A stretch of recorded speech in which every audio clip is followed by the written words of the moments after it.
We are getting to the point in the season to where everything has been talked about, fleshed out, broken down, and all that stuff. So it's up to us to now start trying to find new enjoyable things to break out and use within Destiny, and I have just that in store for you today. Shinobu's Vow is an exotic for Arc Hunters that isn't really talked about due to the pure strength of other Arc Hunter builds, but it is truly an enjoyable exotic to use. Shinobu's Vow exotic perk, New Tricks, improves our skip grenades as well as giving us an additional skip grenade charge. It also refunds grenade energy when you damage enemies with a grenade, with that being 10% per hit in PvE and then 3% in PvP. Now before we hop into the build, a like and subscription to the channel would be greatly appreciated. We are inching closer and closer to 5k subs here, and I really do appreciate all the support. It means the world.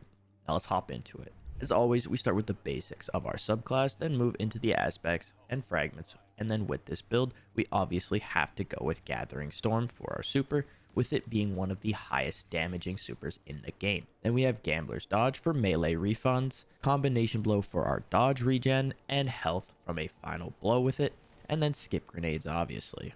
Our aspects are going to be Lethal Current, which allows us to jolt enemies with our melee after dodging, as well as blinding any enemy that we also jolt with our melee. Flow State is the second aspect, which allows us to become amplified when we defeat a jolted target, giving us a faster dodge regen, more damage resist while dodging, and then a faster reload speed while we are amplified. Our fragments are going to be the Spark of Discharge, allowing us to have the chance to create an Ionic Trace when defeating an enemy with a arc weapon. Then we have the Spark of Shock to jolt enemies with our grenades, followed by Spark of Ions to create Ionic Traces from defeating those jolted targets. And then we finish off the fragments with Spark of Feedback, allowing us to deal more damage with our melees when we are hit by melees. In our subclass here, you can see that we are building heavily into creating Ionic Traces from different sources, whether that be defeating jolted enemies, which can be jolted from both our grenades or our melee, or just even the chance of creating one from an arc weapon final blow. If you don't already know, Ionic Traces are bolts of energy that travel across the ground and grant us energy to all of our abilities. These little bursts of ability energy from Ionic Traces will allow us to consistently loop our abilities. When it comes to the stat distribution, I recommend with this build, focus into resilience, discipline, and then your choice of mobility or recovery.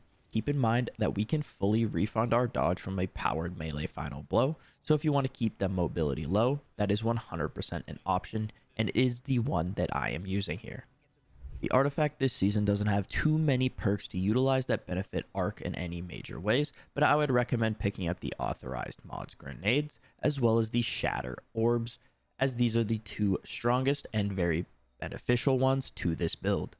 Now when we take a look at some weapons to bring along with this build, arc weapons with Volt Shot are incredible as it gives us two different utilities to pair with our fragments, with the Jolt to create a guaranteed Ionic Trace, as well as the ability to possibly create one just from the final blow.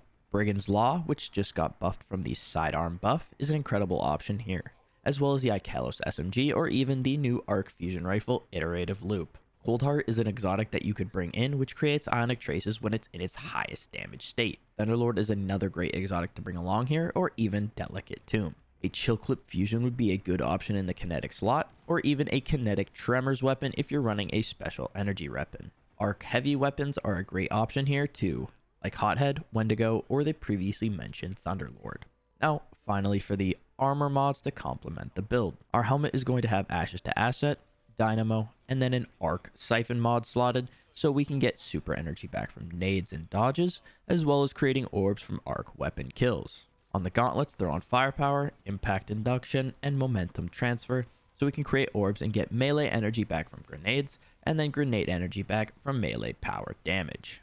Charged Up and Resistance mods on the chest, so we can store a 4th armor charge and resist more damage types. Then on the legs, we have 2 weapon surges for arc, so our arc weapons can deal the most amount of damage when we have armor charges. If you can fit a 3rd one, then that's great too. Finally, the class item is going to have 2 bombers and then a reaper to get the most out of our dodges, which will be used a lot with arc hunters thanks to the gameplay loop. One thing to note is that in the Season of the Deep, we will be getting an elemental charge mod, which will give us armor charges based upon the amount of elemental based objects picked up. And for arc, that is Ionic Traces.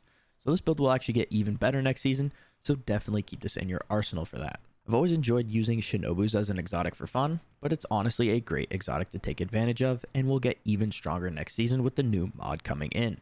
I highly recommend you go and try this out for yourself, and if you do, let me know what you think down below. Appreciate you all making it to the end of the video, and if you want some more of my content, be sure to check out both my TikTok and Twitch streams. Both will be linked in the description. We are close to 2.5k on Twitch and 25k on TikTok, so I appreciate all the support there too. Have a great rest of your day, and I'll see you in the next one. Peace.